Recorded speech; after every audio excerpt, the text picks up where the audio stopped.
यीशु के धन्यवाद देते हैं, आप प्रार्थना को सुना है। आगे का समय आपके हाथ में देता हूँ। इस प्रार्थना को अपने सतगुरु यीशु के नाम से आप पछड़ा दें। इस प्रार्थना को मांग लेते हैं, सुन दया से। आमीन आमीन आमीन। हालेलुया हालेलुया हालेलुया हालेलुया। होशन्ना होशन्ना। गाएंगे मतलब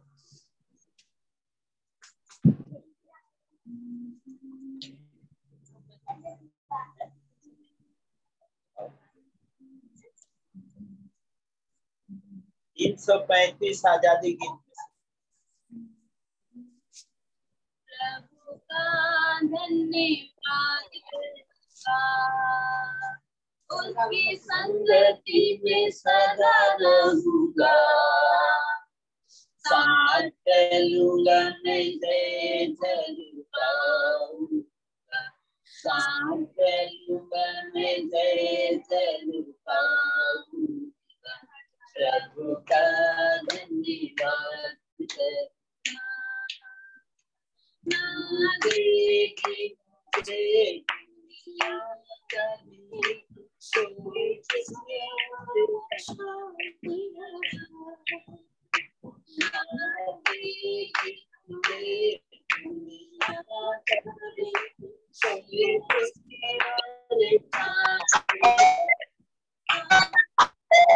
यीशु के साथ में सदा मिलती खुशी, मेरे यीशु के साथ सदा मिलती खुशी। प्रभु का धन्यवाद करूंगा, उसकी संगति में सदा रहूंगा। साथ चलूंगा मैं जय जलूंगा, साथ चलूंगा मैं जय जलूंगा।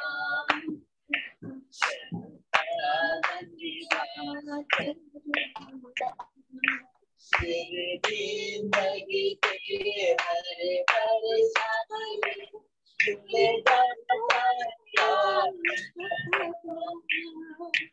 मेरे जिंदगी के हरे परेशानी में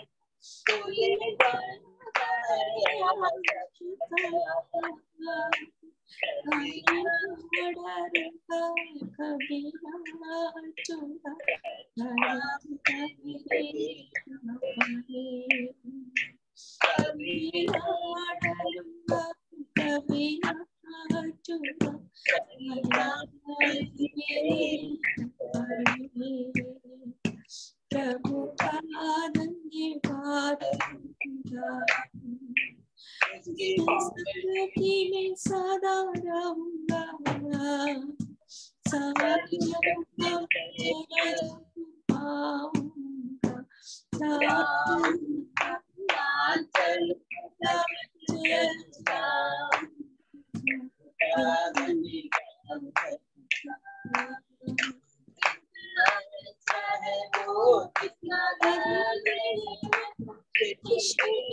मेरे जीवन का साथी, कितना है वो, कितना धन्य है वो, यीशु ही मेरे जीवन का साथी।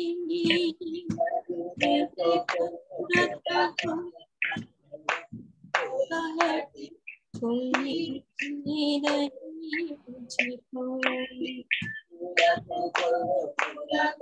देता है वो, कोई नहीं मुझको।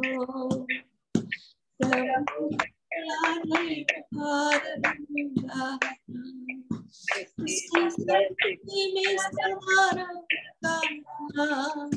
साथ चलूंगा मैं जय जलूंगा,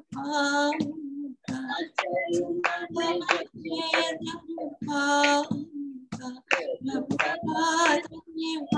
करूंगा।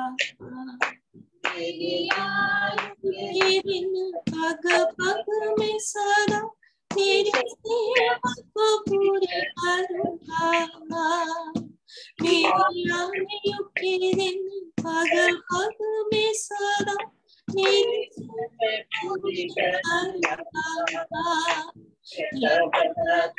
समा जलता रहूंगा मेरी महिमा मेरी कामना अति समान जलता रहूंगा मेरी महिमा मेरी कामना बात करूंगा सदा रहूंगा सब चलूंगा मैं चलूंगा मैं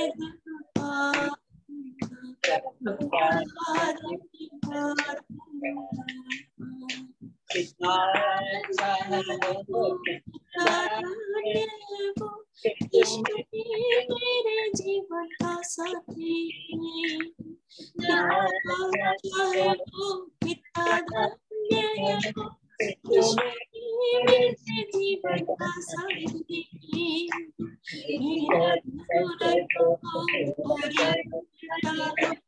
कोई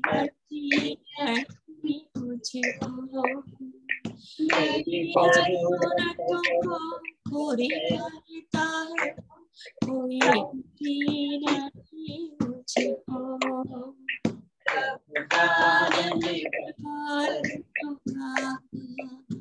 उसकी स्मृति में सदा रहूंगा सब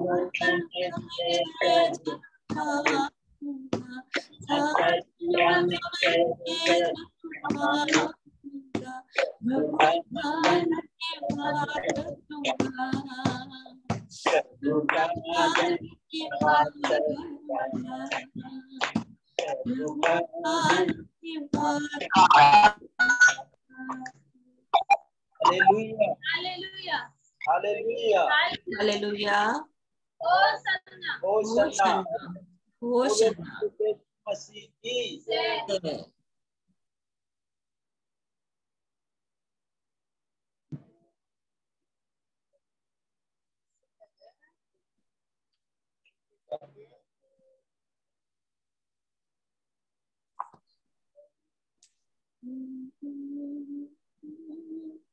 पिता है प्रेमी परमेश्वर 320 है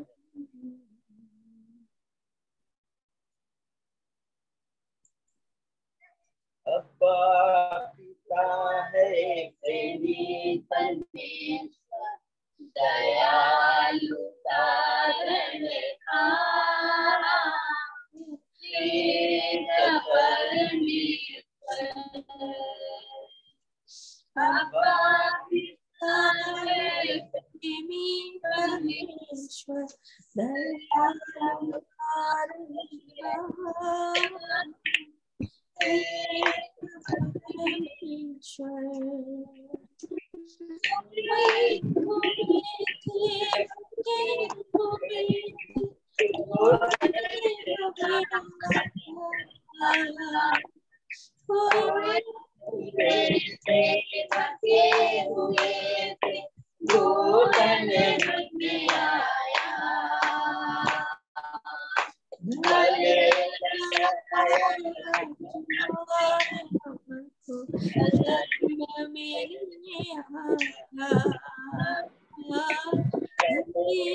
नेटवर्क कैसे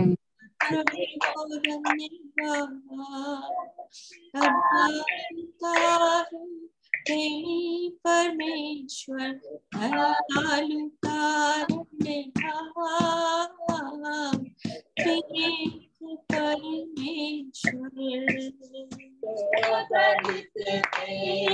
तो पतित थे डाली नजर आना तो पतित थे डाली नजर आना आंसू को पोंछा हमारा ढाढ़स बढ़ाया हंसों को पहुंचा हमारा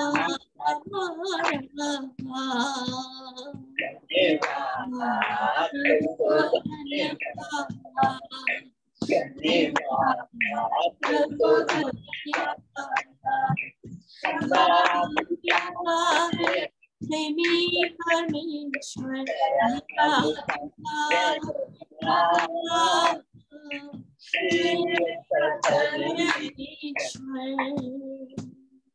बदल के बीच में हमको परमेश्वर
हमारे साथ रहकर हमें संभालता है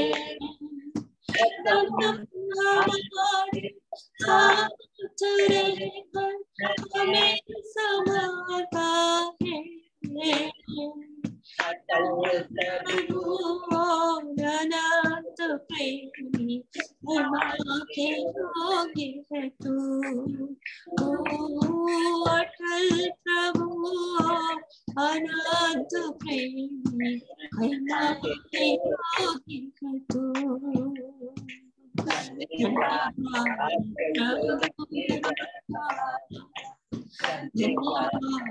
प्रभु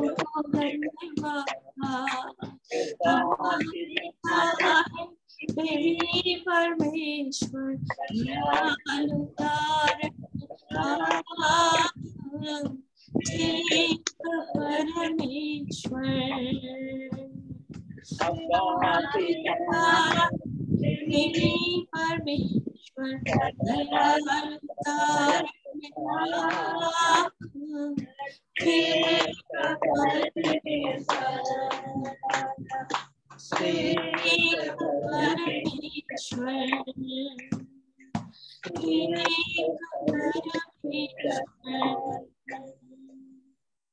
हालेलुया हालेलुया हालेलुया होशन्ना होशन्ना होशन्ना यीशु मसीह की जय। गवाही देंगे, गवाही या वचन जो भी आपको याद हो, जो भी आप बोलना चाहते हो, आपको अवसर है, सबको अवसर है, सब अपना माइक ऑन करके बोल सकते हो। अभी आपको वचन। जय यीशु। संकट के समय मैंने यहोवा को पुकारा, उसने मेरी प्रार्थना सुनी। ये झूठ बोलने वाले मुझसे और जीत से मुझे अच्छा करना। ये जीत तुझको क्या मिलेगा और तेरे साथ क्या किया जाएगा? वीर की नौकरी ये तीर छाव के अंगारे खाए, क्योंकि मुझे मिस्र में परदेशी होकर रहना पड़ा और केदार के तंबुओं में बसना पड़ा। बहुत समय मुझे मेल के बैरियों के साथ बसना पड़ा। मैं तो मेल चाहता हूँ, परंतु मेरी बोलते हुए मुझसे लड़ना चाहते हैं। Hallelujah hallelujah. फटाफट ना, जल्दी जल्दी बोलना।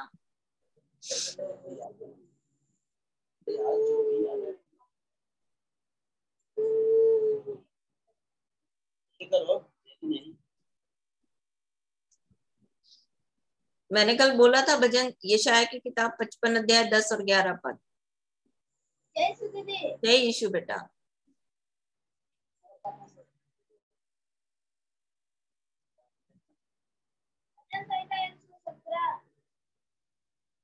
हे जाति जाति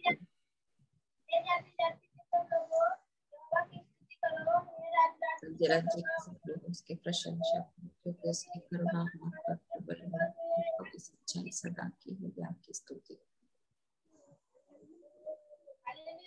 हालेलुया।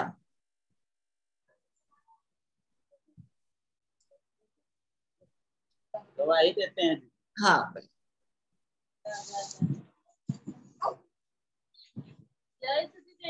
जय यीशु। रवि चंद आ जाए हैं, थोड़ा बात कर लीजिए, गवाही।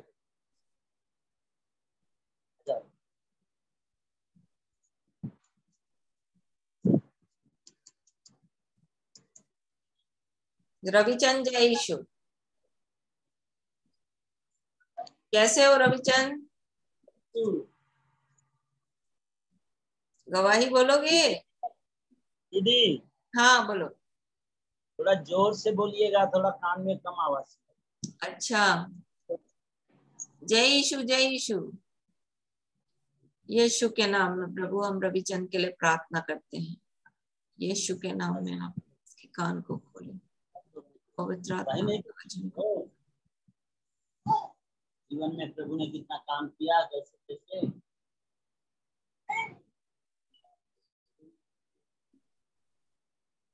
चलिए हम बोलते हैं।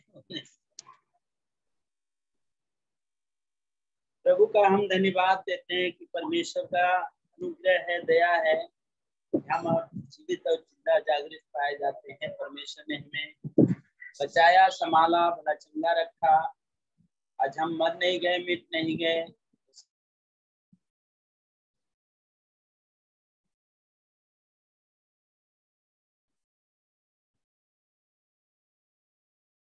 आपकी आवाज नहीं आ रही। नेट गया लगता है।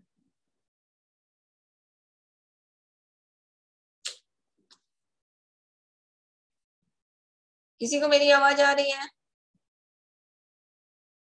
आ रही है? आ रही है। उनका नेट चला गया। आवाज नहीं आ रही उनके पास से। जब तक उनका नेट आता है, आगे आगे आगे। माइक बंद हो गया चंद्रिका भाई आपका? अभी आवाज आया दीदी? हाँ आ रहा है। प्रभु का धन्यवाद करते हैं कि आज हमें प्रभु ने संभाल कर रखा, भला चंगा रखा, और हमारे लिए परमेश्वर ने हर उपाय किया, रास्ता दिया। आज हम जीवित जिंदा जागृत पाए जाते हैं। ये इसकी दया करना का फल। उसके हटाओ, आवाज करता नहीं। परमेश्वर का धन्यवाद देते हैं कि आज परमेश्वर हमें संभाला, जिस स्थान में है परमेश्वर ने इस जगह को हमें दिया है। क्योंकि परमेश्वर का हम धन्यवाद करते हैं, इस स्थान में जो बैठे हैं, यह स्थान दूसरा कोई के अंडर में था, हिस्सा हमारा भले था लेकिन नहीं था मेरे अंडर में। परमेश्वर से प्रार्थना करने लगा, प्रभु जब यह स्थान मिल जाएगा तो इस स्थान में हम भजन करेंगे, आपकी स्तुति करेंगे। प्रभु हमें और जगह नहीं है, तो परमेश्वर ने बहुत जल्दी उपाय किया और जगह मिल गया। तो यहाँ पर हमने परमेश्वर का धन्यवाद देते हैं कि छोटा सा ऐसे छाया में बनाया है रहने के लिए, और यहीं पर भजन करते हैं। और हमारे लिए परमेश्वर उपाय किया। जब इसको बना रहे थे तो बहुत रुकावटें आया घर में। परिवार लोग बोलने लगे कि ये ईसाई बन गया, ये मुसलमान बन गया, इसको अपने में जगह नहीं देंगे, इसको हिस्सा नहीं मिलेगा, ऐसे करके बोलने लगे। लेकिन परमेश्वर का धन्यवाद हो, उसने हमें हर तरह से उपाय किया। हमारी ओर होकर के वो बात करता था।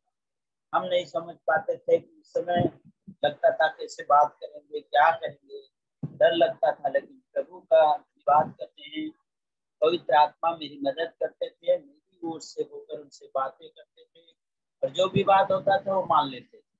और ऐसे हम नहीं रहते थे तो घर में बहुत हलचल मचाते थे। हम चले गए थे देवरा भजन करने, इसको नींव खोद करके, और घर में आकर के क्या क्या बातें बोले, बहुत बात परिवार लोग निराश होकर के बाहर बैठे थे। 11 बजे भजन करके जब आए तो देखे तो सब लोग बाहर बैठे हैं। देख करके हमको उदासी लगा कि कई घर में सब सोने की जगह पर बाहर बैठे हैं। तो पूछा तो बताए ऐसे लोग। तो प्रभु का धन्यवाद दिए और प्रार्थना करिए, लेकिन नींद नहीं आया। कैसे सुबह हो कि मैं उन लोगों के पास जाऊं और बात करूं। पवित्र आत्मा आप मेरी मदद करें। हमारा दूसरा अब कोई नहीं है आपके सिवाय, क्योंकि हमें ऐसा लगता था कि हमारा सब कुछ खत्म हो गया, लेकिन जब प्रभु आया तो ऐसा लगा कि मेरा सब कुछ मिल गया। तो मैं प्रभु से बोल करके गया और बात किया, तो उनके बच्चे लोग आकर के बनाओ जैसे। तो प्रभु का धन्यवाद हो कि कोई नहीं बोला। जब हम बोलने गए तो कोई नहीं बोला, आकर के देखे और बताए ठीक है बनाओ। जब बनाने लगे तो फिर एक रुकावट आ गया। पुलिस वाले आ गए और गांव का सरपंच मुखिया ये सब आ गए। एक बात ये हिस्सा कहीं दूसरे में न चल जाए, लेकिन इसको रोक दें। ऐसे करके हम निराश होकर घर में बैठे थे और प्रार्थना कर रहे थे कि आप ही मेरे रक्षक हैं, आप ही उपाय करेंगे, रास्ता देंगे, आप ही हमारे लिए मार्ग खोला है और आप ही हमारे लिए उपाय करेंगे। आप उनसे बोल बातचीत कर, प्रभु अगर इसको तू दिया है तो इसको कोई छीन नहीं सकता। इतना करके ऐसे बोलते थे, लेकिन अंदर अंदर बहुत निराश हो गए थे। बहुत डर गए थे कि पुलिस अगर हमारे ऊपर कुछ केस हो जाएगा तो हम अकेले क्या करेंगे। लेकिन प्रभु ने उस समय ठीक समय पर अपने वचन को दिखाया। बाइबल को हम पढ़ते थे और ज्यादा नहीं 2-3 बार बाइबल को पढ़ा, लेकिन पढ़ते थे। अब वैसे समय पर कुछ नहीं आता था, लेकिन मुख्य समय पर प्रभु अपने वचन को देकर हमें याद देता था। फिलिप्पियों का 1:28 पद उसने बोला कि विरोधियों से भय नहीं खाते, उनके लिए विनाश का स्पष्ट चिन्ह है, तुम्हारे लिए परमेश्वर उद्धार का और यह परमेश्वर की ओर से। मैं इस वचन को जब देखा, प्रभु ने मुझे दिखाया और मैं खोल के पढ़ा, और पढ़ने के बाद जो डर था, जो भय था, तुरंत हट गया। हमारे अंदर कोई डर में नहीं आया। उठ करके मैं आनंदित होकर के प्रभु का धन्यवाद किया। आज भी प्रभु का धन्यवाद करते हैं कि इस स्थान में जो स्थान को दिया, उस स्थान में हम लोग भजन करते हैं और प्रभु ने उपाय किया, रास्ता किया। ऐसे काम तो प्रभु ने बहुत किया, क्योंकि हम जिस समय परमेश्वर को जाने उस समय उसके पहले ऐसे थे कि निर्बल थे, चलने लायक नहीं था। ये हमारे दीदी आकर के हमारे देखी है और इन्होंने प्रार्थना की। उस दिन को चंगाई मिला। उस दिन से मुझे जो हल्का लगा, जो पेट में दर्द होता था, वो छुटकारा मिला। आज तक वो दर्द मैंने नहीं किया। मेरा परमेश्वर कितना महान है कि हमारे लिए हर उपाय किया। आज प्रभु का धन्यवाद करते हैं कि सब कुछ हमारे लिए तो पूरा करता है। हमें रोटी देता है, हमें कपड़ा देता है, हमें चलने के लिए रास्ता देता है, ताकत देता है, हिम्मत देता है, सब कुछ हमारे लिए कर रहा है। बहुत कुछ किया और आगे भी करेगा जब तक प्रभु ना आए। Hallelujah, hallelujah. प्रभु का धन्यवाद हो कि आज हमें रखा। भाई रविचंद है हमारे साथ में। ये बोल नहीं पा रहे हैं, इनका आवाज नहीं है। ऐसा लगता है कि जोर से अच्छा बोलते हैं और सुनाई थोड़ा कम देता है। प्रभु का धन्यवाद हो कि एकदम नहीं सुनते थे, एकदम चाहे कितना भी चिल्लाओ, लेकिन आज प्रभु का धन्यवाद हो कि कितना आवाज को सुन रहे हैं। और कितना महान परमेश्वर। उस समय लगता था कि हमारा रविचंद भाई अब दुनिया में नहीं रहेंगे, ऐसा लग रहा था। इतना मतलब ऐसे हालत में हो गए थे, फिर भी प्रभु का धन्यवाद हो। ये हॉस्पिटल से भाग जाते थे, इसका दिमाग काम नहीं करता था। मैंने कई जगह से खोज करके ले जा करके हॉस्पिटल में रखे हैं। इधर उधर से खाना पीना जो कुछ है कोशिश करते थे। परमेश्वर जो हमारे लिए सहायता करता था उनके लिए। आज प्रभु का धन्यवाद हो, कितनी खुशी है कि हमारे साथ अभी बैठे। Hallelujah, hallelujah. प्रभु का धन्यवाद हो। रविचंद को प्रभु फिर से लेकर आया। और रविचंद, और तुम्हारी पत्नी कहाँ है रविचंद? वो नहीं आई। घर में है, इतना नहीं सुन पाते, थोड़ा तेज से सुनते हैं, इतना जो हम बोल रहे हैं इतना सुनते हैं। अच्छा, देखना खोल देगा प्रभु कान। ठीक है हाँ, रविचंद, जब कर इतना दिया। खोल दिया तो पूरा भी खोल देगा, यीशु के नाम में। प्रभु का धन्यवाद हो। और जो वचन याद करके रखे हैं, रविचंद तुमको कोई वचन याद है तो बोलोगे क्या? वचन याद है, बोलो। हाँ? जो भी वचन याद है ना, अब बोलो। बोलो, बोलो जो वचन याद। हमें वचन तो यही हम पढ़ते हैं, नहीं जो याद है इसको बोलो ना। भजन संहिता की चाहिए, जो भी याद है बोलो ना आप। कहता है कि वचन कहता है कि धन्य है वो पुरुष जो उसको चुपके को नहीं चलता, क्योंकि मार्ग में खड़ा होता में बैठता है, और न ठंडा करने वालों की मंडली में बैठता है। मार्ग को नहीं चलता।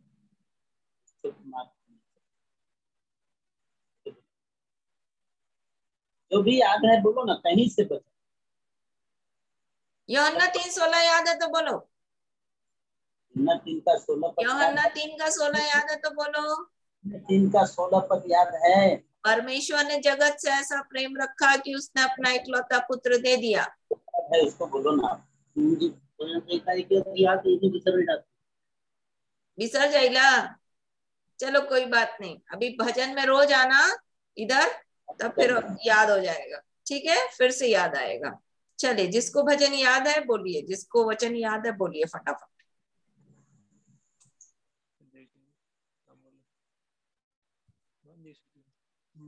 देर नहीं लगाना, फिर समय वचन के लिए नहीं पूरता, फिर फटाफट बोलो। जय दीदी। जय यीशु। यशायाह 54:5, क्योंकि तेरा कर्ता तेरा पति है, उसका नाम सेनाओं का यहोवा है, इस्राएल का पवित्र और तेरा छुड़ाने वाला, वो सारी पृथ्वी का भी परमेश्वर कहलाएगा। और दूसरा कुरिन्थी 5:17, इसलिए यदि मसीह में है तो नई सृष्टि है, पुरानी बातें बीत गई, देखो सब कुछ नई हो गई। हालेलुया, सब कुछ नया हो गया। सब अभी कुछ नया। कल मैं आपको बताऊंगी नई सृष्टि कैसे बनते हैं। ठीक है जी। भजन संहिता 55 अध्याय 10 और 11 पद याद करियो, कल मैंने बोला था याद करने के लिए। दीदी कल तो नहीं जुड़े हैं हम। अच्छा अच्छा, ठीक ठीक ठीक। हालेलुया। और किसको याद है फटाफट बोलो। जय यीशु दी। जय यीशु। यशायाह 55:10 और 11। जिस प्रकार से वर्षा और हिम आकाश से गिरते हैं और ज्यों ही और लौट नहीं जाते, वरन भूमि पर पड़कर उपज उग जाते हैं, जिससे बोने वाले को बीज और खाने वाले को रोटी मिलती है, उसी प्रकार से मेरा वचन भी होगा जो मेरे मुख से निकलता है। वह व्यर्थ ठहर कर मेरे पास न लौटेगा, परंतु जो मेरी इच्छा है उसे वह पूरा करेगा। जिस काम के लिए मैंने उसको भेजा है वे उसे सफल करेगा। हालेलुया। हालेलुया। जय यीशु।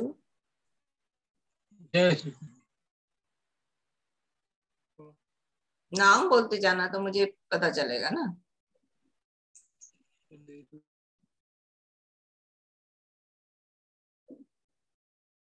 देर नहीं, फटाफट अपना टीवी माइक ऑन करके बोलते जाओ।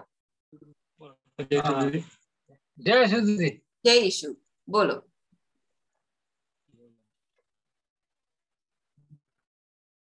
यशायाह 55 अध्याय 10वां पद। वर्षा और हिम आकाश से मिलती है और हाँ वो ही लौट नहीं जाते, वरन भूमि पर पकड़कर उपज उपजाते हैं, जिससे बोने वाले को बीज और खाने वाले को रोटी मिलती है।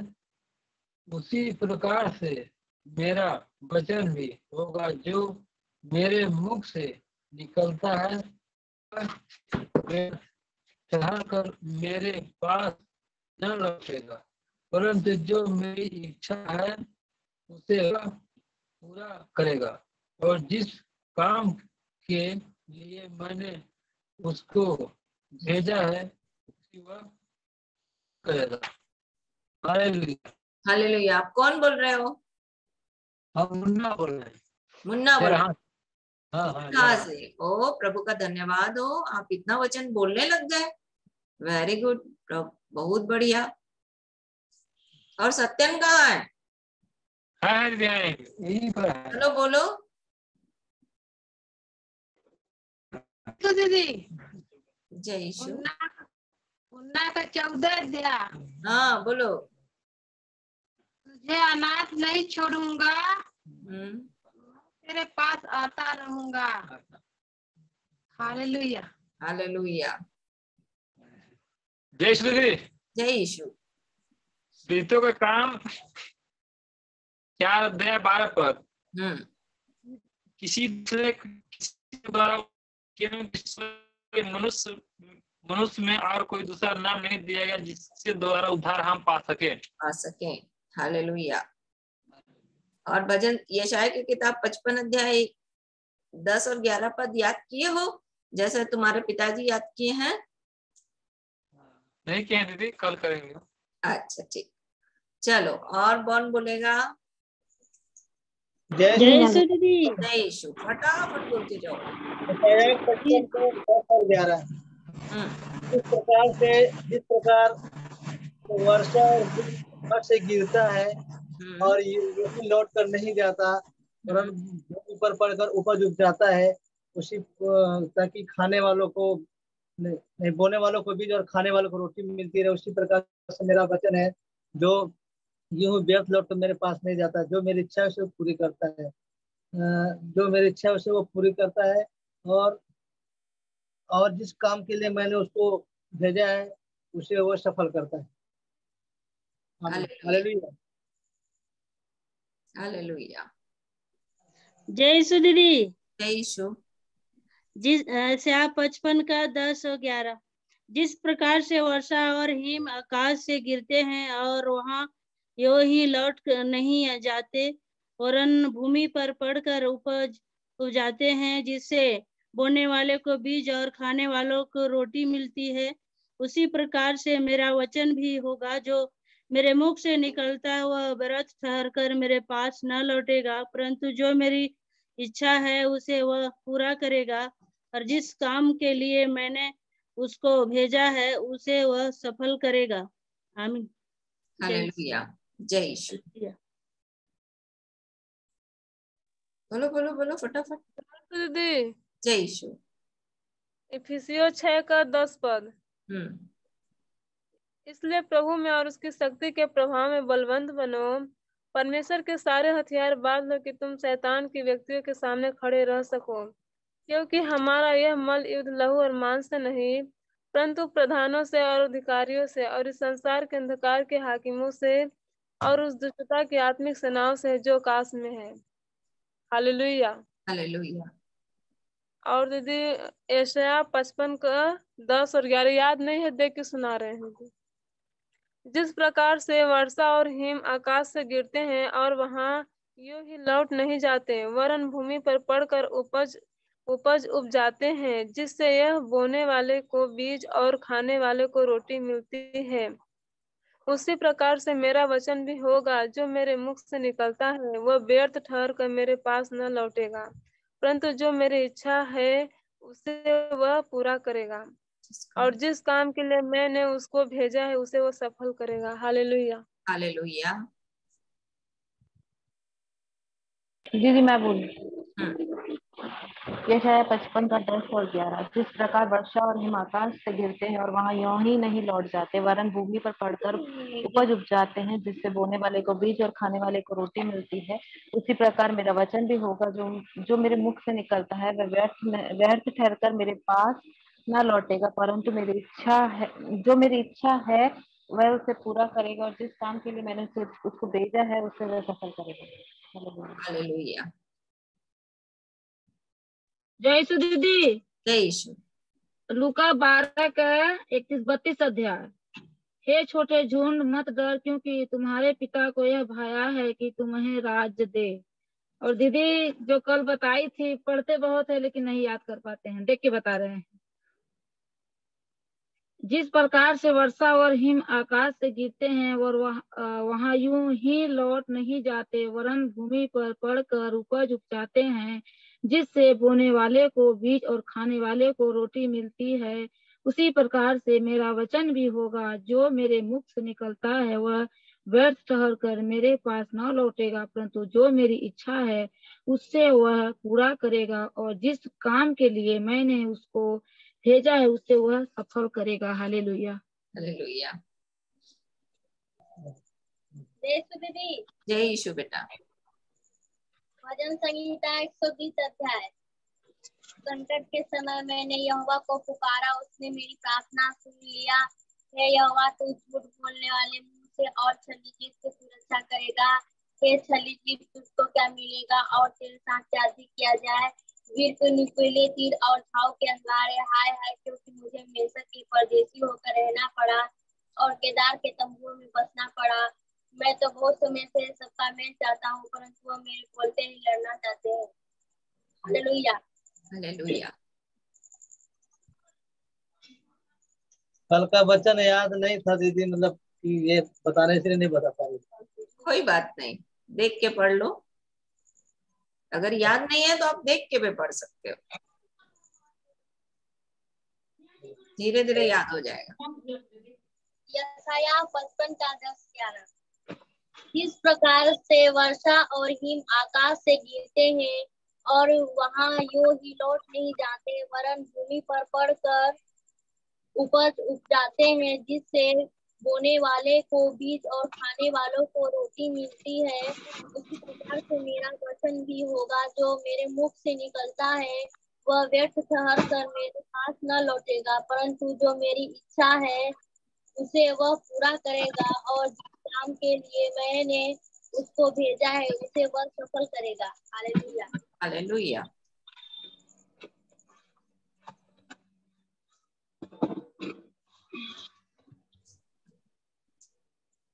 बोलो बोलो बोलो फटाफट।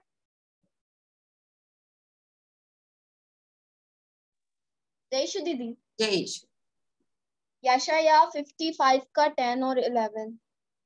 जिस प्रकार से वर्षा और हिम आकाश से गिरते हैं और वहां यूं ही लौट नहीं जाते, वरन भूमि पर पड़कर उपज उपजाते हैं, जिससे बोने वाले को बीज और खाने वाले को रोटी मिलती है, उसी प्रकार मेरा वचन भी होगा जो मेरे मुख से निकलता है,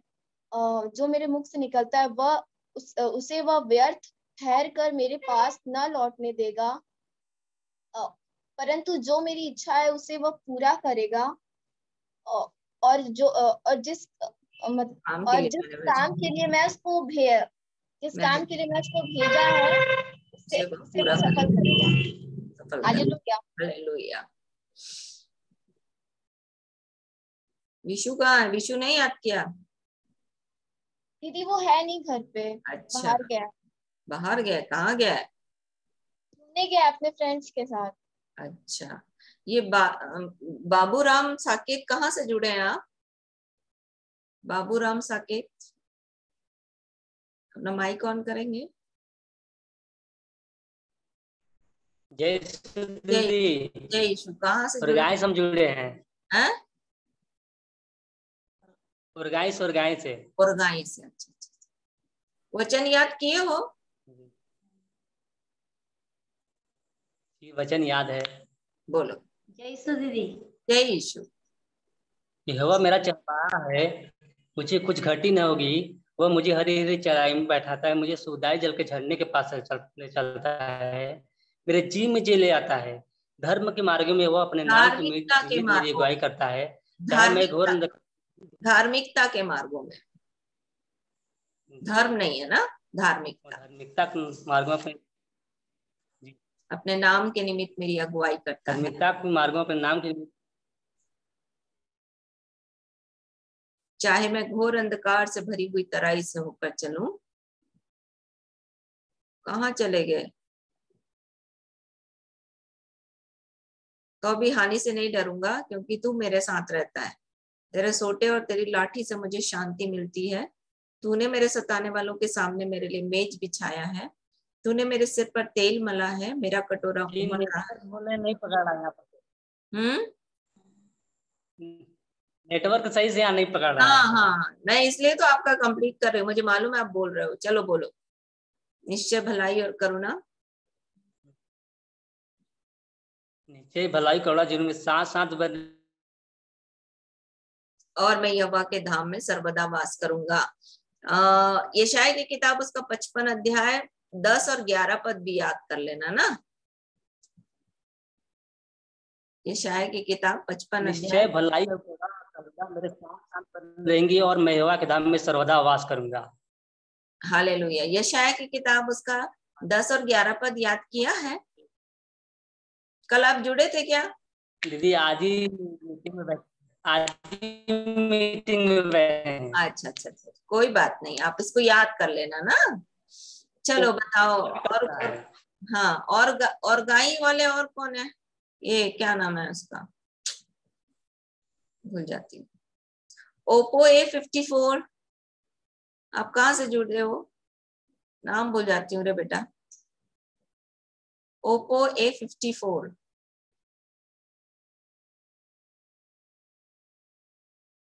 सुननेगा। चलो, प्रभु का धन्यवाद हो। और थोड़ा सा भजन करेंगे हम लोग फिर से, फिर अपन वचन में जाएंगे। मैं धन्यवाद करती हूँ कि आप सबको परमेश्वर का वचन याद है और आप याद कर रहे हो, और ऐसे ही करते रहो ताकि परमेश्वर का वचन आपके अंदर में जीवन लाए। किसको?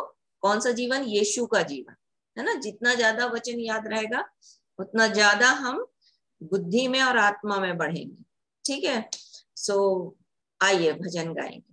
मैं गा रही हूँ अभी आजादी के गीत में से, आए हैं हम प्रभु के चरणों में, है ना। आए हैं हम तेरे चरणों में, लेकर हम स्तुति।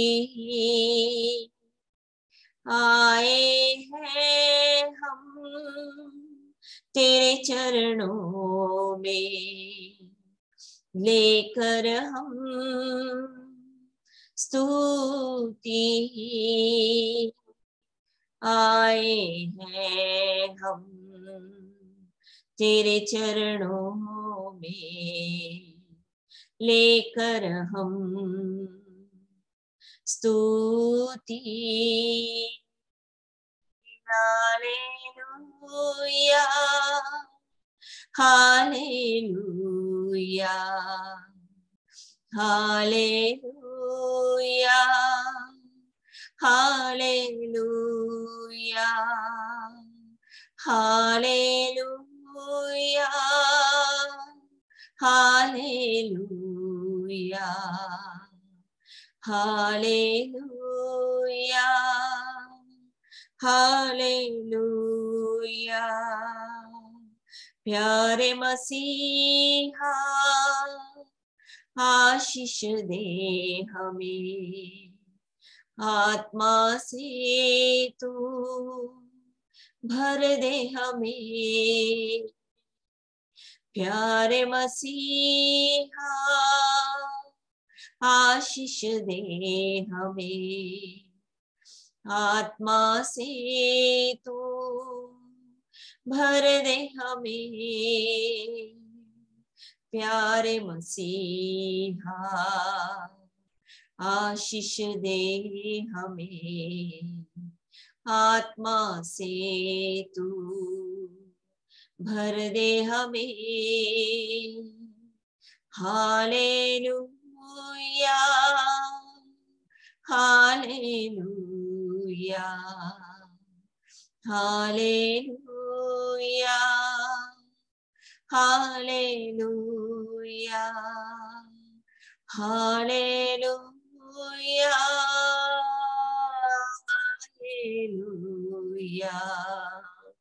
हालेलुया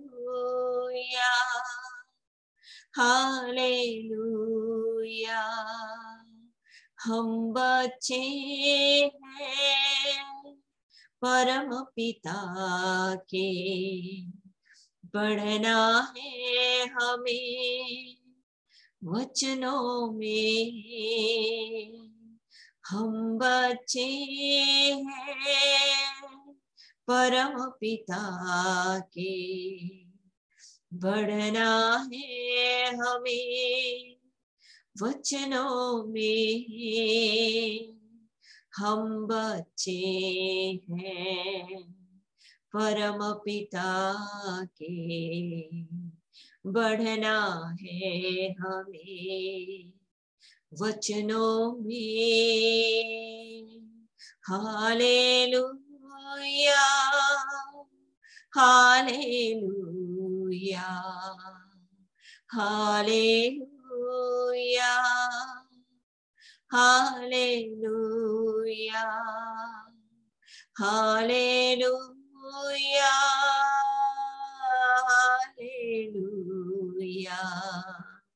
हालेलुया हालेलुया हालेलुया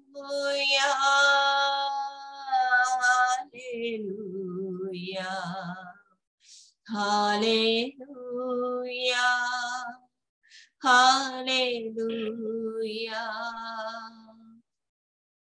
यीशु सबना में ऊंचा मनोहर उद्धार, महिमावान प्रभु इम्मानुएल, प्रभु साथ है, धन्य छुड़ाने हार जीवित वचन, धन्य छुड़ाने हार जीवित वचन। स्वर्ग और पृथ्वी के अधिकारी आज के समय में फिर से हम आपका धन्यवाद करते हैं। हम सब मिलकर के प्रभु अपनी आत्मा में, अपने प्राण में हम आपके पास आते हैं शरीर को लेकर, ताकि प्रभु हम आपकी उपस्थिति में आनंद को ले सकें। पवित्र आत्मा आज के दिन हम सब के जीवन को आपने बचा कर रखा, संभाल कर रखा और ये अनुग्रह दिया प्रभु कि हम जीवतों के उजियाले में चल फिर सके। प्रभु इसलिए हम आपका धन्यवाद करते हैं। हम मिट नहीं गए, आपकी महाकरुणा का फल है। आपकी दया अमर है जो प्रतिभोर हमारे जीवन के लिए नई होती जाती है और आज भी प्रभु हुई है। सुबह से अब तक आपने हमारे जीवन के हर एक बातों में अपने बड़े हाथ को प्रकट किया।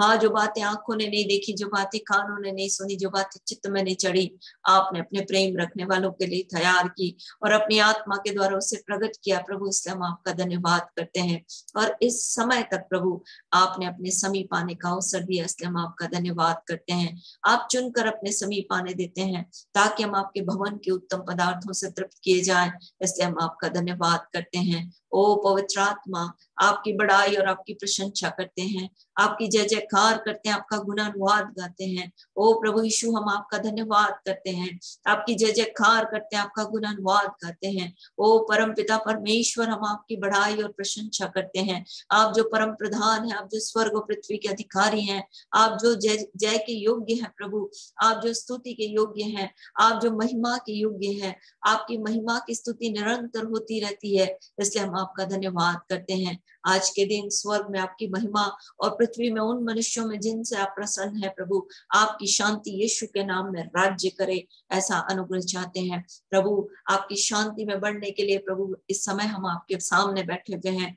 आपका अनुग्रह यीशु के नाम में, आपकी पवित्र उपस्थिति के द्वारा हमारे जीवन में आने पाए, हर एक के घरों में चले फिरे प्रभु और आपका वचन बहुतायत के साथ महिमा पाए। यीशु के नाम में फिर से हम अपने देश को आपके हाथ में रखते हैं। जिस स्थान पर बैठकर हम आपकी स्तुति कर सकते हैं, जिस स्थान पर बैठकर हम आपकी महिमा कर सकते हैं। प्रभु इस स्थान के लिए और इस देश के लिए आपका धन्यवाद करते हैं, और भी आपके अनुग्रह को इस देश के लिए मांगते हैं। इस देश के प्रधान अधिकारी, न्यायिक और प्रशासनिक अधिकारी, प्रभु हर एक ऊंचे पद वाले राजाओं के जीवन के लिए हम आपका अनुग्रह को मांगते हैं। प्रभु उनके जीवन को सद्बुद्धि दें। हाँ पवित्र आत्मा आपकी आशीष से भर दें और आपके राज्य और महिमा के लिए उन्हें इस्तेमाल करें, ऐसा अनुग्रह चाहते हैं। अब तक आपने अद्भुत किया, इसलिए हम आपका धन्यवाद करते हैं। आज फिर प्रभु अपनी कलीसिया को, अपनी सार्वभौमिक कलीसिया को प्रभु जी, जिसमें ना कलंक है, न दाग हो, न झुर्री हो, प्रभु पवित्र, निर्दोष और निष्कलंक बनने में प्रभु पवित्र आत्मा सहायता करें। ओ प्रभु आपका वचन हमें शुद्ध करता है। ओ पवित्र आत्मा आप हमें धोते हैं, इसलिए यीशु के नाम में आपका लहू हमें धोए। यीशु के नाम में पवित्र आत्मा हम सब के जीवन के लिए आपका अनुग्रह मांगते हैं। इस देश के हर एक नागरिक के लिए आपका अनुग्रह मांगते हैं। इस पृथ्वी के हर एक प्राणियों के लिए प्रभु आपके अनुग्रह को मांगते हैं। यीशु के नाम में हर एक के पाप, धर्म और अपराध को क्षमा करें प्रभु, और आपका छुटकारा हर एक के जीवन में आने पाए, हर एक शरीर के काम यीशु के नाम में जाने पाए। ओ प्रभु आपका वचन कहता है कि विश्वास करने वालों में ये चिन्ह होंगे कि वे बीमारों पर हाथ रखेंगे, वे चंगे हो जाएंगे, वे दुष्ट आत्माओं को मेरे नाम से निकालेंगे, वे अलग भिन्न भिन्न भाषा बोलेंगे। हाँ प्रभु जी, वो सांपों को उठा लेंगे, और हाँ प्रभु यदि वो विष भी पी जाए तो भी उनकी हानि नहीं होगी। इसलिए यीशु के नाम में पवित्र आत्मा हमारे बीच में आपके अनुग्रह को ऐसा ही बहने दीजिए, ताकि इन सब बातों को हम अपने जीवन में पूरा होते देख सकें। इसलिए आज के दिन आपका वचन हमारे विश्वास को बढ़ाए। आज का दिन प्रभु आपके लोगों के विश्वास को बढ़ाए। आज का दिन आपके पवित्र लोगों को और भी विश्वास में मजबूत करे।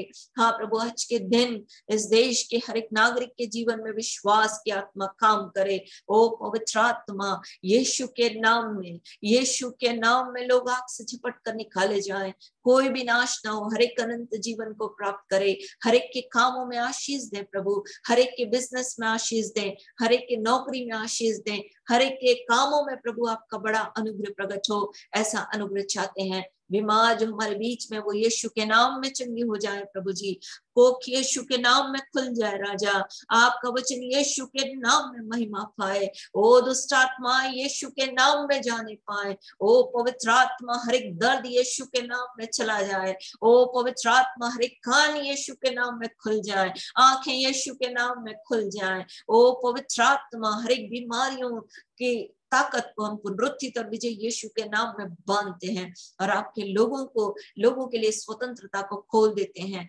चंगाई को खोल देते हैं। पवित्र आत्मा हर एक के जीवन में आपका अनुग्रह यीशु के नाम में प्रकट होने पाए।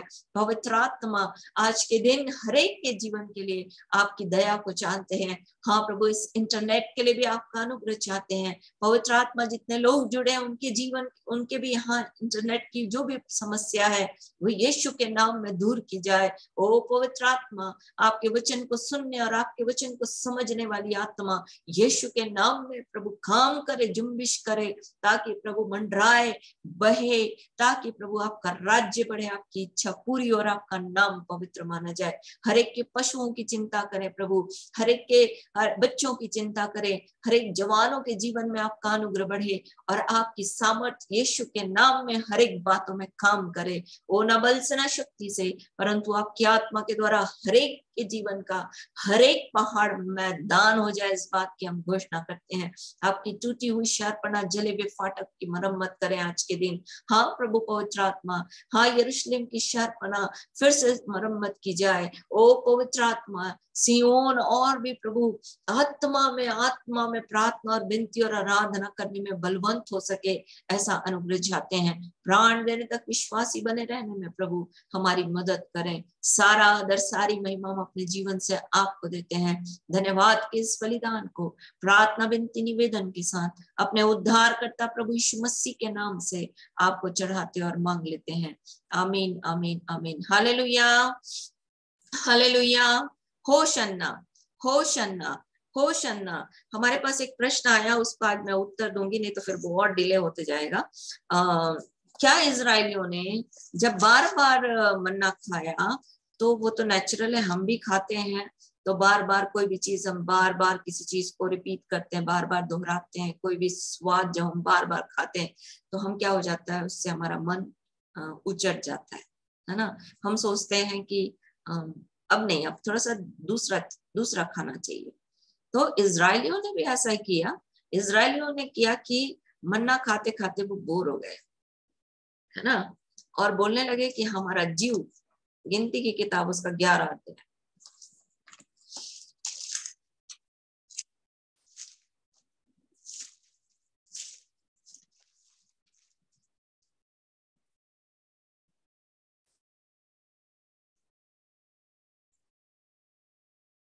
छह पद, गिनती की किताब उसका 11 अध्याय उसका 6 पद। परंतु अब हमारा जी घबरा गया, यहाँ पर इस मन्ना को छोड़ और कुछ भी देख नहीं पड़ता। यहाँ पर इनका जीव घबरा गया, उसी चीज को खा के। 21 अध्याय निकलना, गिनती की किताब उसका 21 अध्याय,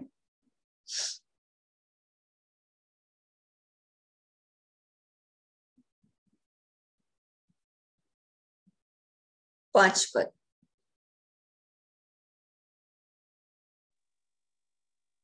इसलिए वे परमेश्वर के विरुद्ध बात करने लगे और मूसा से कहा, तुम लोग हमको मिस्र से जंगल में मरने के लिए क्यों ले आए हो?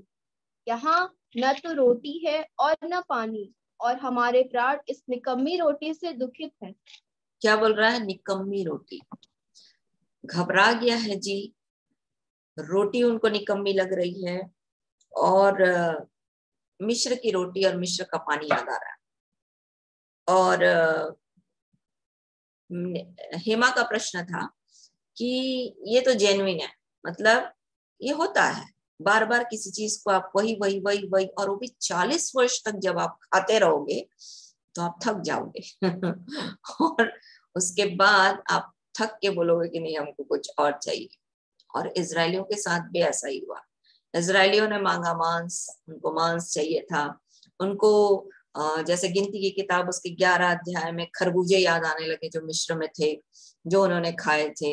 और गंदने मतलब वो जो गांठ वाला चीज होता है वो, और जैसे कांदा हम लोग बोलते हैं, है ना, कांदा खाने का मन किया उनका, और प्याज खाने का मन किया, लहसुन खाने का मन किया, खीरा खाने का मन किया, ये सब खाने का उनको मन कर रहा था। क्योंकि वो जो मन्ना था वो मीठा सा था, वो शहद के समान मीठा था। और नेचुरल है, कोई मीठी चीज आप बार बार खाओगे तो आपको नमकीन खाने का मन करेगा और यहाँ पर उसका, यदि आप 11 अध्याय का 8 पद पढ़ो बेटा। लोग इधर उधर जाकर उसे बटोरते और चक्की में पीसते या ओखली में कूटते थे, फिर तसली में पकाते और उसके फुलके बनाते थे, और उसका स्वाद तेल में बने हुए पुए के समान था। क्या बोल रहा है? पुआ, जो आप लोग बनाते हो ना, पुआ, ये सब चीज आपके यहाँ बहुत चलती है। पुआ हर एक ओकेजन में, मतलब कोई अच्छा पार्टी वाला टाइम रहता है तो आप लोग पुआ बनाते हो, है ना। उसमें हल्का सा नमक और हल्का सा शक्कर डाल के, थोड़ा सा हल्का मीठा रहता है। तो वो शहद जैसे मीठा, शहद जैसा टेस्ट था इस पुए का, मतलब इस मन्ने का, जिसको इन लोग ओखली में कूट के, मसल के, उबाल के, है ना, और पकाते थे। और इसको खा के ये थक गए। पर यहाँ पर मैं प्रश्न जो उठा, क्या ये गलत था, क्या ये सही था, है ना हेमा? मेरी आवाज आ रही है? माइक ऑन करके बोल। हाँ दी। क्या ये गलत था, क्या ये सही था कि इनका वो लोग सही थे, क्योंकि कई बार हम लोगों के साथ भी ऐसा होता है ना कि उस जगह पे हम रहते तो हम क्या करते। जैसे मुझे मीठा कम पसंद है तो मैं बोलती कि मुझे पसंद नहीं है। उस जगह में हम क्या करते, है ना, या ये एक प्रश्न है, उस जगह में हम क्या करते। और आपकी नजर में वो सही है, ठीक है, कि वो ऐसा हो सकता है, ऐसा होता ही है ना। पर यहाँ पर मैं आपको दो लोगों की चित्रण को दिखाऊंगी,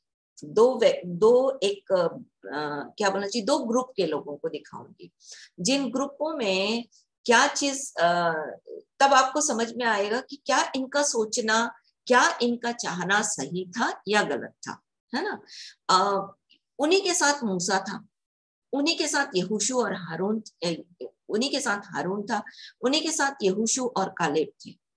क्या इन लोगों ने इस बात को कहा?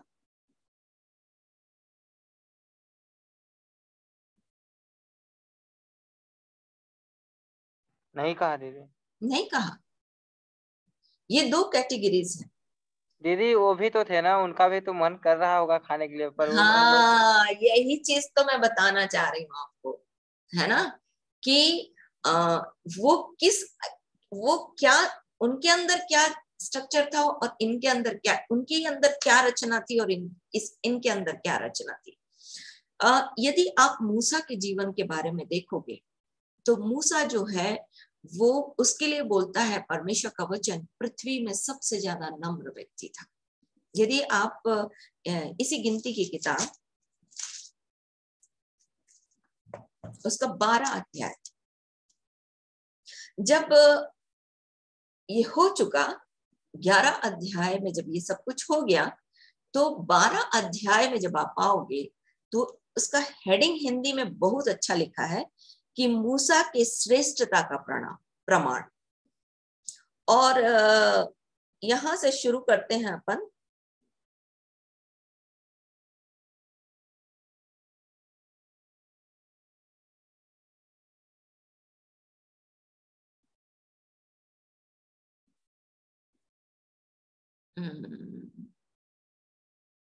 चलो 3 पद से पढ़ो बोलो।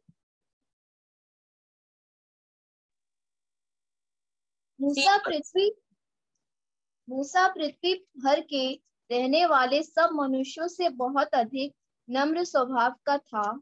इसलिए यहोवा ने एकाएक मूसा और हारून और मरियम से कहा, तुम तीनों मिलाप वाले तंबू के पास निकल आओ। तब वे तीनों निकल आए। तब यहोवा ने बादल के खंबे में उतरकर तंबू के द्वार पर खड़ा होकर हारून और मरियम को बुलाया। अतः वे दोनों उसके पास निकल आए। तब यहोवा ने कहा, मेरी बातें सुनो।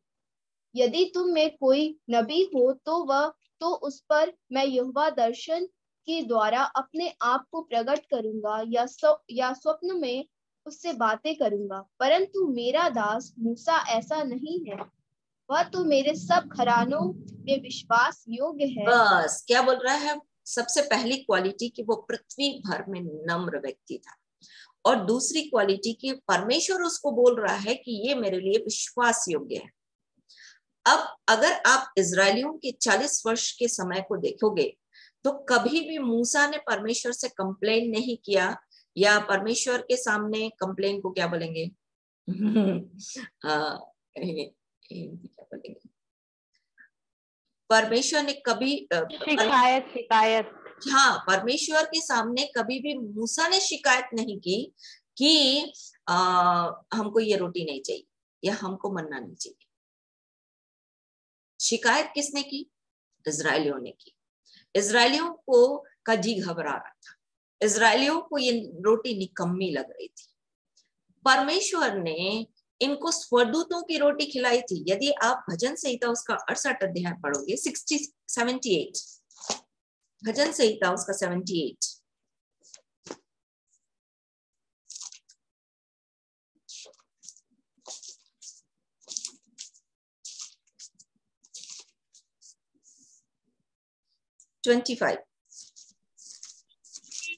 मनुष्यों को स्वर्गदूत की रोटी मिली, उसने उनको मनमाना भोजन दिया।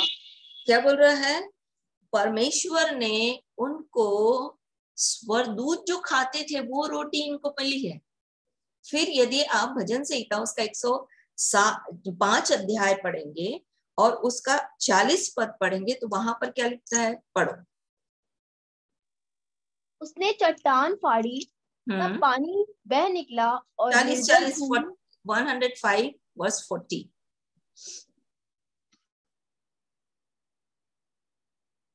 105 का 40।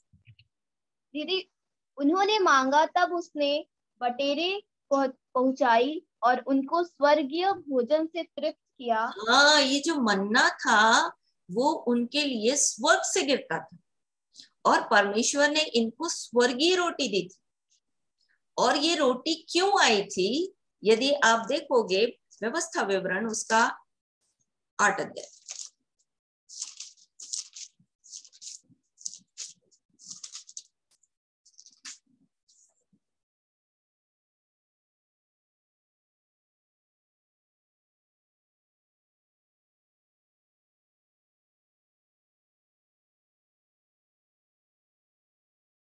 सोलह पद।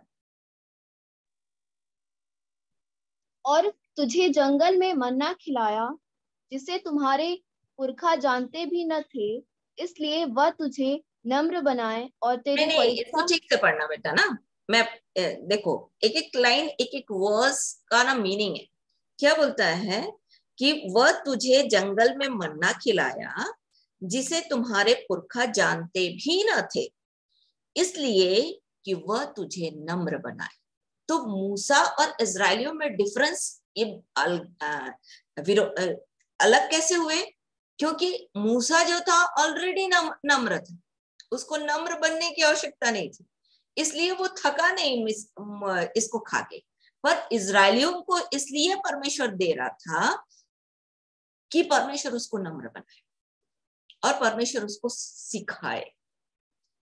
इजरायलियों को, इजरायली मतलब जो बाकी लोग थे उनको 2 भाग मैंने दिखाया ना आपको, एक मूसा हारून और यहोशू और काले, और एक जो भाग अपन देख रहे हैं वो जो बाकी मिली जुली भीड़ मतलब यदि आप इसी का 11 अध्याय का 1 पद पढ़ना, 11 अध्याय का 1 पद। व्यवस्था विवरण का दीदी? नहीं, गिनती का 11 अध्याय का 1 पद।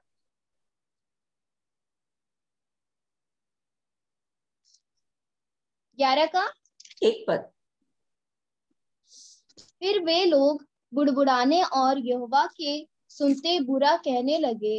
अतः यहोवा ने सुना और उसका कोप भड़क उठा और यहोवा की आग उनके मध्य में जल उठी और छावनी के एक किनारे से भस्म करने लगी। 1 मिनट 4 पद पढ़ना।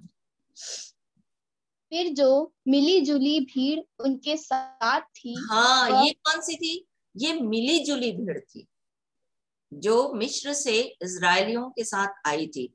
उसमें कुछ तो मिस्री भी थे जिन्होंने परमेश्वर का भय माना, क्योंकि यदि आप देखोगे कि आश्चर्य कर्म जब हो रहे थे तो सब लोग जो हैं वो घबरा गए थे कि परमेश्वर, तुम्हारा परमेश्वर ही सच्चा परमेश्वर है, और उन्होंने अपना सामान भी निकाल कर दे दिया था। इसलिए यहाँ पर बोल रहा है मिली जुली भीड़, मतलब कुछ मिस्री भी वहां पर निकल के आए थे जिन्होंने परमेश्वर के आश्चर्य कर्मों पर विश्वास किया था। और ये जो लोग थे जो शरीर में थे, परमेश्वर उनको मन्ना खिला रहा था। मतलब इसलिए यीशु मसीह, अगर आप देखोगे, मैं समझती हूँ कि सबको तो नहीं समझ में आ रहा होगा, जो वचन जानते हैं वो इस प्रश्न के उत्तर को बहुत अच्छी तरह से समझ पाएंगे। प्रभु यीशु मसीह को जब इसी व्यवस्था विवरण उसका 8 अध्याय, व्यवस्था विवरण उसका 8 अध्याय,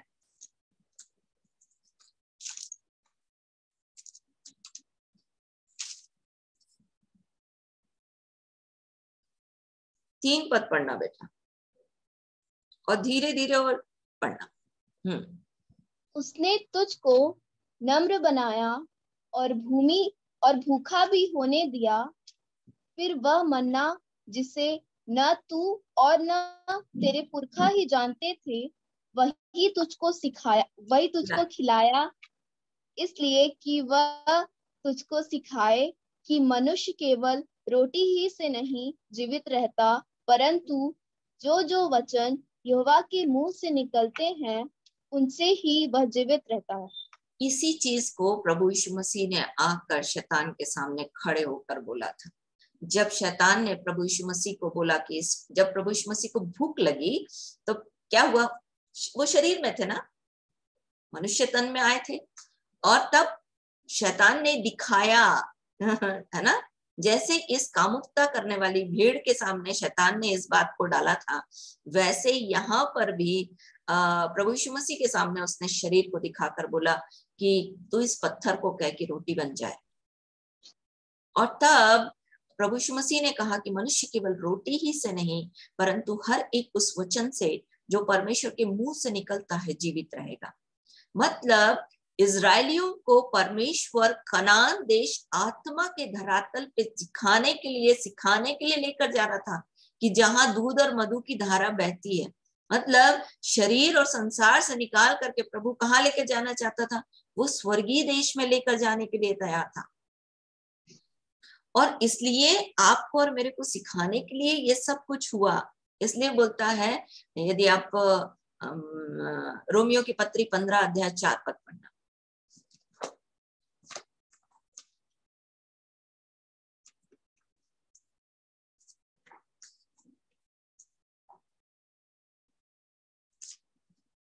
रोमियो की पत्री 15 अध्याय 4 पद। जितनी बातें पहले से लिखी गई वे हमारी शिक्षा के लिए लिखी गई हैं कि हम धीरज और पवित्र शास्त्र के प्रोत्साहन द्वारा आशा रखें। धीरज और प्रोत्साहन के द्वारा आशा रखें। ये जितनी बातें पवित्र शास्त्र में पहले से लिखी गई हैं वो हमारी शिक्षा के लिए है। अब पहला कुरिन्थियों उसका 10 अध्याय उसका 6 पद यदि आप पढ़ोगे तो जितना चीज इजरायलियों के साथ हो रहा था उसको दिखाने के लिए 6 पद में बोलता है कि ये बातें हमारे लिए दृष्टांत ठहरी। दृष्टांत मतलब उदाहरण ठहरा। तो परमेश्वर इजरायलियों को मिस्र से निकाल करके मन्ना इसलिए दिया कि आत्मिक भोजन का आनंद उठाना वो सीख जाए। और इसीलिए हमको यहाँ पर आत्मा के धरातल पे आत्मा के जीवन में यीशु मसीह लेकर आया। और वो बोला यूहन्ना 6 अध्याय में कि बाप दादों ने तो खाया तो वो क्या हो गए? मर गए। परंतु जो रोटी मैं दे रहा हूं वो कभी खत्म होने वाली नहीं है, वो सर्वदा जीवित रहेगा जो इस रोटी में से खाएगा। तो इजरायलियों को क्या चीज नकार रहा था? प्रभु यीशु मसीह की उपस्थिति, परमेश्वर की उपस्थिति। ये इनको इसलिए व्याकुल कर रहा था। क्यों व्याकुल कर रहा था उसका भी एक वर्णन है। यदि आप व्यवस्था गिनती की किताब उसका 21 अध्याय, गिनती की किताब उसका 21 अध्याय, माइक बंद कर लीजिएगा ना। गिनती की किताब उसका 21 अध्याय 4 पद से पढ़ना। फिर उन्होंने होर पहाड़ से कूच करके लाल समुद्र का मार्ग लिया कि एदोम देश से बाहर घूमकर जाए, और लोगों का मन मार्ग के कारण बहुत व्याकुल हो गया। क्या बोल रहा है? लंबा रास्ता तय करने के बाद क्या हो गए? वो व्याकुल हो गए, थक गए। तो यदि आप और मैं परमेश्वर के वचन में थक जाते हैं, रास्ते पर संसार और शरीर की बातें हमारे जीवन में हावी होती हैं, तब हमको ये बुरा लगेगा। तब हमको इसका टेस्ट जो है वो लगेगा कि अब इसको चेंज की चाहिए। अन्यथा यदि आप परमेश्वर की उपस्थिति से प्रेम करते हैं तो आप परमेश्वर के वचन से कभी बोर नहीं होंगे। वहां पर शरीर के धरातल पे काम चल रहा था, शारीरिक दिशा में दिखाकर परमेश्वर इस बात को बता रहा था कि मूसा देखो ऑलरेडी नम्र था, इसलिए उसको कभी उसको खाने उसको बुरा नहीं लगा खाना। पर इजरायलियों को बुरा लगा क्योंकि वो मिली जुली भीड़ थी और उनको नम्र बनने की आवश्यकता थी। तो यदि हमको ये खाने में, मतलब शरीर का खाना मैं नहीं कह रही हूँ, बाइबल आत्मा है, बोलता है ये जीवन, जो बातें मैंने तुमसे कही वो जीवन भी है और आत्मा भी है। तो शरीर, आज मैं सीख रही थी, मैं आपको भी बता रही हूँ, देह प्राण और आत्मा जो है वो आत्मा मुख्य है हमारी, प्राण जो है और शरीर, तो शरीर जो है वो प्राण और आत्मा को रखने का एक जरिया है, चलायमान रखने के लिए एक जरिया है। कौन? शरीर। तो हमारी पहचान क्या है? आत्मा। हमारी पहचान क्या है? आत्मा। हम कौन है? आत्मा। तो आत्मा में अगर आप परमेश्वर की, इसलिए बोलता है मेरी उपस्थिति में आनंद की भरपूरी है। मतलब यदि आपको परमेश्वर के वचन में, परमेश्वर की उपस्थिति में आने से आप वही चीज, अरे रोज भजन करना पड़ता है, रोज वचन सीखना पड़ता है, वही सीखना पड़ता है ना। अगर ये कंडीशन आ रही है, इसका मतलब आप आत्मा में परमेश्वर से अलग हो रहे हो, क्योंकि आत्मा परमेश्वर से जुड़ने का एक माध्यम है। आत्मा परमेश्वर से जुड़ने का एक माध्यम है, और आत्मा में ये व्याकुलता आ रही थी क्योंकि ये शरीर इनके ऊपर हावी था। इसलिए मैंने आपको पढ़वाया 11 अध्याय में कि उनका मन व्याकुल हो गया उसने रोटी मन्ना को खा के। तो व्याकुलता कब आएगी? जब हम शरीर में जिएंगे। यदि हम आत्मा में आ रहे हैं, आत्मा हमारा जीवन मुख्य है, तो हम कभी भी बोर नहीं होंगे परमेश्वर की उपस्थिति से, कभी भी हम निराश नहीं होंगे। और परमेश्वर इसको इसलिए हमारे जीवन के लिए रखता है ताकि हम नम्र बने। जैसे मूसा तो ऑलरेडी नम्र था, तो उसको तो जरूरत ही, इसलिए वो बोर नहीं हुआ कभी। वो तो बोलता था मुझे अपना तेज दिखा, मुझे अपना गति समझा, ठीक है। और इसीलिए वो विश्वास योग्य था परमेश्वर की नजर में। तो यदि आप और मैं बोर हो रहे हैं आत्मा में, तो इसका मतलब हम विश्वास योग्य नहीं है और हमें और नम्र बनने की आवश्यकता है। पर यदि हम आत्मा में जी रहे हैं, ये एक मापदंड है, हम अपने आप को देख सकते हैं इससे कि यदि हम परमेश्वर की उपस्थिति में आने में हमको बोर लग रहा है या हम थक जा रहे हैं, मार्ग में चलते चलते परेशानियां हमको थका रही हैं, क्योंकि इसलिए तो हम आपको सिखा रहे हैं कि भैया परमेश्वर को देखो, परमेश्वर के काम को देखो, न कि शैतान क्या कर रहा है ये देखो। जब आप परमेश्वर के काम को देखोगे तो आप परमेश्वर की उपस्थिति में आनंदित हो जाओगे। वाह, आज का दिन प्रभु ने दिया है, प्रभु ने मेरे जीवन के लिए इतना कुछ किया है। मैं पहले क्या थी, आज प्रभु ने मुझे कहाँ पहुंचा दिया। पर यदि मैं प्रॉब्लम्स देखूंगी, मैं अपनी समस्याओं को देखूंगी, तो मैं देखूंगी वो बहुत हो गया है ना, चलते चलते हम थक गए।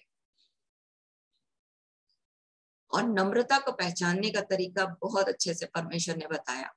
क्या बताया कि हारून और जो मरियम थे उसके अगेंस्ट बात कर रहे थे, उसके विरोध में बात कर रहे थे, क्योंकि उसने उसी स्त्री से विवाह कर लिया था।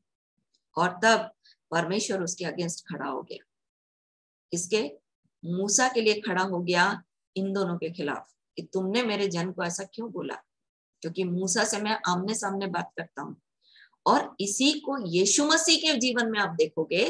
पुराना नियम में अपन ने देख लिया कि मूसा नम्र था, इसलिए उसको बोर नहीं लगा मन्ना।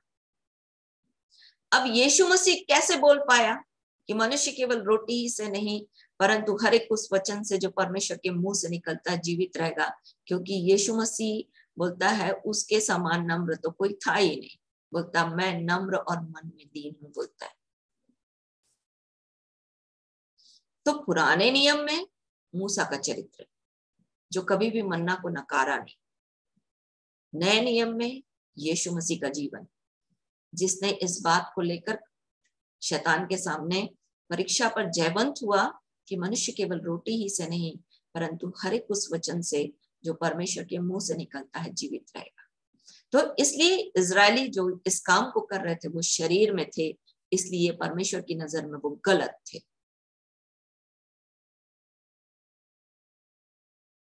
क्लियर हो रहा है हेमा? हाँ दी। तो ये तो यही वाला हो गया ना कि एक व्यक्ति के लिए लक्ष्य महत्व करता है कि भैया एक व्यक्ति का लक्ष्य क्या है, कहाँ जाना चाहता है। लक्ष्य नहीं बोलेंगे, चूंकि हम लोग अभी आत्मा के जीवन में आ रहे हैं। यीशु मसीह हमको आत्मिक धरातल पे लेकर आया है, हमने नया जीवन पाया है, आत्मिक जीवन। तो हम किसको देखेंगे? हमारे लिए महत्वपूर्ण क्या है? प्रायोरिटी जो है प्राथमिकता जो है वो आत्मा है। मतलब मूसा के लिए प्रायोरिटी था परमेश्वर और परमेश्वर की इस्राएलियों के लिए था उपस्थिति, खाना। हाँ, और इनके लिए था खाना, इसलिए ये बोर हो गए। क्लियर हो गया? जी दीदी। अब प्रभु का धन्यवाद हो, मैं एक भाई जो जुड़ा था उसने बोला बाबूराम, वो चूंकि बेचारा पहली बार जुड़ा है, उसको पता नहीं है, इसलिए मैं उसको क्लियर कर दूं कि जब वो बोल रहा था भजन संहिता 23 अध्याय, तो मैंने तुरंत बोल दिया कि नहीं, धार्मिकता बोलो, धार्मिकता। अब बेचारा तो जानता नहीं है अब जो उसने याद किया वो तो बोलेगा बेचारा, है ना। प्रभु यीशु मसीह, भाई मेरे, प्रभु यीशु मसीह धर्म देने नहीं है। आज देखो धर्म के कारण मार काट चल रहा है, तो प्रभु यीशु मसीह मार काट करने नहीं आया, प्रभु यीशु मसीह बचाने आया। ठीक है, तो प्रभु यीशु मसीह का वचन, हालांकि हिंदी में जो ट्रांसलेशन हुआ है, हिंदी में जो अनुवाद हुआ है, उसमें धर्म धर्म लिखा गया है, पर यदि आप इंग्लिश में पढ़ोगे उसको तो वो धार्मिकता है, righteousness, right standing with God. हाँ, इसी में थोड़ा कंफ्यूज रहते हैं क्योंकि बाइबल में लिखा है, धर्म लिखा हुआ है। हाँ, तो इसलिए मैं आपको समझा रही हूँ ना, आप भी समझ पाओगे और बाकी जो लोग हैं उनको भी समझ में आ जाएगा। जो समझ गए हैं उनके लिए ये दोबारा हो जाएगा, और जिन्होंने नहीं समझा है वो फिर समझ लेंगे, है ना। तो धार्मिकता मतलब परमेश्वर के साथ सही बनना, परमेश्वर के सामने सही बनकर खड़ा होना। और चूंकि मनुष्य पाप में है, इसलिए परमेश्वर हमारे जीवन को यीशु मसीह को हमारे जीवन के लिए दिया, ताकि हमारे पाप जो है वो खत्म हो जाए और हम फिर से यीशु मसीह के सामने, यीशु मसीह के द्वारा परमेश्वर के सामने सही बनकर खड़े हो जाए। समझ में आ रहा है बाबूराम? जी।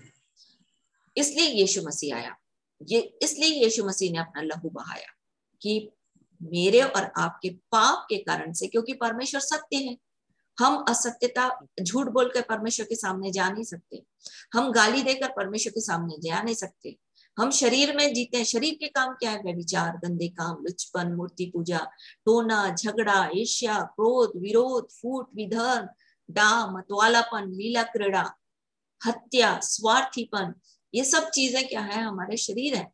और शरीर में रह करके जो हम करते हैं उसके कारण हम आत्मा में परमेश्वर के पास खड़े नहीं हो सकते सही होकर, क्योंकि हम गलत हैं। हमको बचपन से सिखाया जाता है, हम ना चाहते हुए भी इस बात को जानते हैं।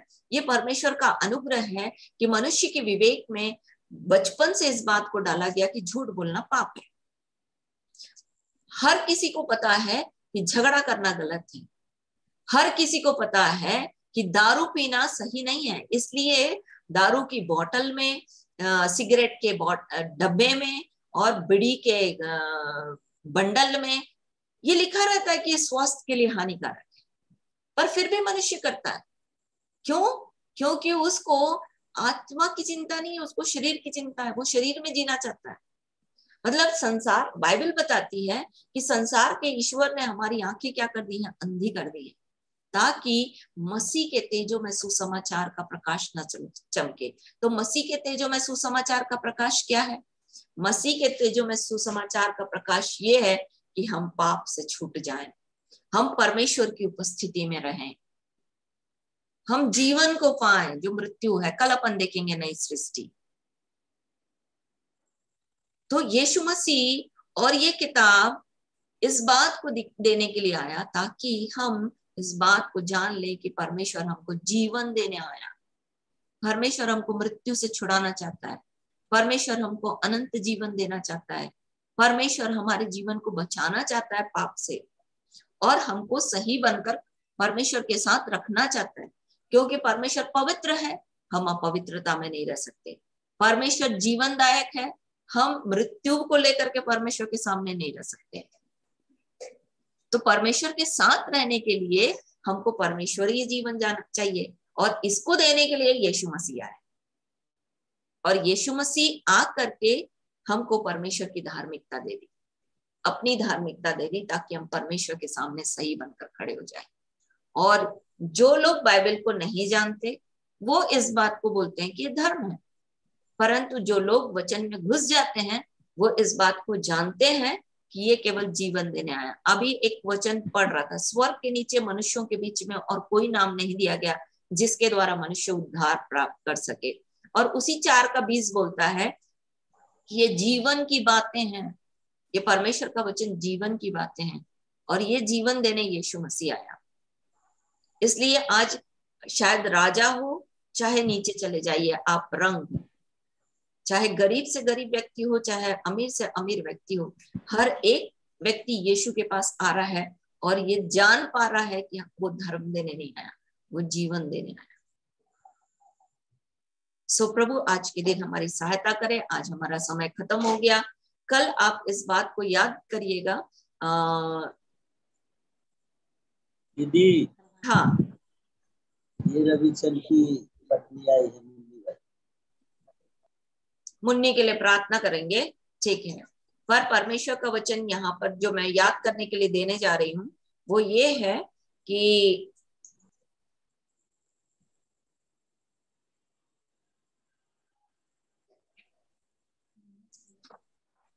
भजन संहिता उसका 89,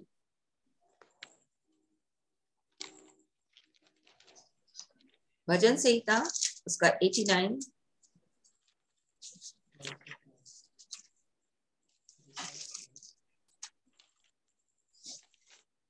14 पद। तेरे सिंहासन का मूल धार्मिकता और न्याय है, करुणा और सच्चाई तेरे आगे आगे चलती है। भजन संहिता उसका 89 उसका 14 पद। चले प्रार्थना करेंगे। मुन्नी, हम तुम्हारे लिए प्रार्थना कर रहे हैं, तुम्हारे और तुम्हारे परिवार के लिए। स्वर्ग और पृथ्वी के अधिकारी यीशु के नाम में प्रभु हम आपका धन्यवाद करते हैं। प्रभु, मैं पाप में पड़ी हुई थी, मेरे जीवन के लिए कोई उपाय नहीं था, मैं नाश होने के लिए रखी गई थी, क्योंकि मैं सत्य को जानती नहीं थी प्रभु, और सत्य में जी भी नहीं पा रही थी। परंतु प्रभु आपका धन्यवाद कि आप मुझे मिल गए और आपने मेरे जीवन को बचा लिया। प्रभु पवित्र आत्मा, आपने अपने वचन को दे करके हमें सिखाया और अभी भी सिखा रहे हैं कि हम किस तरह से नम्र बने। प्रभु पवित्र आत्मा, हमें से प्रत्येक की सहायता करें कि हम आपकी उपस्थिति से कभी व्याकुल ना हो, हम आपकी उपस्थिति में कभी थके ना। प्रभु, हमें ऐसा नम्र बनाइए कि हम केवल आपकी ओर देखने पाए। प्रभु, जैसे आपने यीशु के जीवन को बनाया, वैसे प्रभु हमारे अंदर भी हम आपके जीवन को मांगते हैं पवित्र आत्मा, ताकि हम सत्य को जाने और सत्य हमारे जीवन को स्वतंत्र करे। फिर से पवित्र आत्मा, हम सब मिलकर के अपने पाप, अधर्म और अपराध को मान लेते हैं जो हमने जाने अनजाने में किया है। प्रभु, उन सब पर दया करें और हमें यीशु का लहू धोए और शुद्ध करे और हमें इस योग्य बनाए कि हम आपके सिंहासन के मूल जो धार्मिकता और न्याय है उसके सामने खड़े हो सके। पवित्र आत्मा, आपके अद्भुत अनुग्रह के लिए हम आपका धन्यवाद करते हैं। फिर से प्रभु, आपके नया बनाने के लिए हम आपका धन्यवाद करते हैं। हम पर दया करें कि जिन गलतियों को जो हमने जानबूझकर किए हैं प्रभु, उन्हें छोड़ने में हमारी मदद करें। आपका वचन, आपका लहू, आपका पवित्र आत्मा हमारी सहायता करे, ताकि हम प्रभु यीशु के नाम में, यीशु के लहू के द्वारा, आपके पवित्र वचन के द्वारा हम संभाले जाएं। पवित्र आत्मा, आज के समय में फिर से हम इन सब प्रियों के लिए आपकी ओर देखते हैं। जो बीमार है वो यीशु के नाम में चंगे हो जाएं। पवित्र आत्मा, आपकी सामर्थ हर एक के जीवन में बहे, ऐसा अनुग्रह चाहते हैं। फिर से प्रभु जी, आपने कहा यदि तुम बुरे होकर अपने बच्चों को भली वस्तु देना जानते हो तो तुम्हारा स्वर्गीय पिता तुम्हारे मांगने पर तुम्हें पवित्र आत्मा क्यों करना देगा। इसलिए एक एक भाई, एक एक बहन, एक एक बच्चे, एक एक जवान के लिए प्रभु यीशु के नाम में मैं आपकी आत्मा को मांगती हूँ। पवित्र आत्मा आए और अपने वचन को इनके जीवन में महिमा दे। सामर्थी राजा, आपके बिना हम कुछ भी नहीं। आपकी आत्मा हमें, हमारे अंदर आपके प्रेम को डालती है ताकि हम आपकी उपस्थिति से प्रेम कर सकें। इसलिए पवित्र आत्मा, एक एक के जीवन में आपकी आत्मा को मांगती हूँ अभी और इसी वक्त। अपनी आत्मा से हर एक बैठे हुए लोगों को, हर एक जो सुन रहे प्रभु, उनके जीवन को अपनी आत्मा से भर दीजिए। पवित्र आत्मा, अपने अद्भुत अनुग्रह को अपने वचन के साथ लेकर चलिए, ताकि पवित्र आत्मा कोई भी नाश ना हो, हर एक अनंत जीवन को प्राप्त करे। ये आपकी इच्छा है। फिर से मुन्नी और रावी चंद के परिवार के लिए प्रभु मैं आपका धन्यवाद करती हूँ।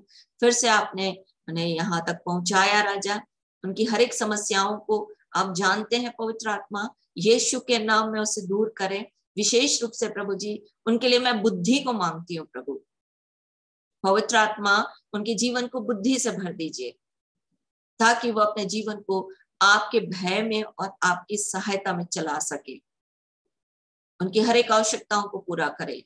मुन्नी के हाथ के लिए प्रार्थना करते हैं प्रभु, और भी अच्छे से काम करने में हाथ को मदद करें। पवित्र आत्मा आज के दिन से उसका हाथ यीशु के नाम में पवित्र आत्मा और भी चंगाई को, उसके हर एक नसें, उसके हर एक अंग को प्रभु यीशु के नाम में आपके हाथ में देते हैं। आपका पुनरुत्थान का सामर्थ्य उसके हाथ को स्पर्श करे प्रभु, और फिर से हाथ पहले के जैसा हो जाए, इस बात की हम घोषणा करते हैं। उसकी सूखी हड्डियों को, उसके निर्जीव अंगों को हम यीशु के नाम में उसके लिए भविष्यवाणी करते हैं प्रभु, वो अंग फिर से काम करने लग जाए, इस बात की हम घोषणा करते हैं। जैसे आपने उन सूखी हड्डियों से कहा कि उनके लिए भविष्यवाणी कर, श्वास के लिए कहा कि इसमें समा जाए, इसलिए पवित्र आत्मा आपने कहा पहाड़ों से कहो, टीलों से कहो, समुद्र से कहो। प्रभु हम आज के दिन मुन्नी के अंगों के लिए प्रार्थना करते हैं और उसके अंगों से कहते हैं यीशु के नाम में चलायमान हो जाए। पवित्र आत्मा इस रात्रि में हम अपने आत्मा प्राण और देह को आपके हाथ में देते हैं। कल का दिन हम आपके साथ बिताना चाहते हैं। हमारी हर एक आवश्यकताओं को पूरा करने के लिए फिर से हम आपका धन्यवाद करते हैं। हम आपके साथ पाए जाएं, हम आपकी सिद्ध इच्छा में चल सकें। जैसे आपने इब्राहिम से कहा मेरी उपस्थिति में चल और सिद्ध बन जा, हम में से प्रत्येक की मदद करें प्रभु कि हम आपकी उपस्थिति का आनंद लेकर हम आप में सिद्ध बन जाएं। हम सिद्धता की ओर दौड़ना चाहते हैं। पवित्र आत्मा कल के दिन हमारी सहायता करें। यदि आप आते हैं तो हम अपने आत्मा में इस बात को जान सकें कि आप बादलों पर हैं और हम आपके साथ बादलों पर उठाए जाएं। एक एक के जीवन के लिए आपके अनुग्रह को मांगती हूँ। इन सब प्रियों को फिर से यीशु के नाम में आशीषित करती हूँ। आपके अनुग्रह को खोलती हूँ, आपके मुख के प्रकाश को खोलती हूँ। आपका मुख इनकी ओर बना रहे, आपके दूतों की रक्षा इनके जीवन के लिए की जाए और आपकी शांति यीशु के नाम में आपके द्वितीय आगमन तक इनके साथ बनी रहे। जैसा आपका वचन कहता है कि स्वर्ग में परमेश्वर की महिमा और पृथ्वी में उन मनुष्यों में जिनसे आप प्रसन्न हैं शांति हो। पवित्र आत्मा हर एक पर दया करें कि हम आपको प्रसन्न कर सकें।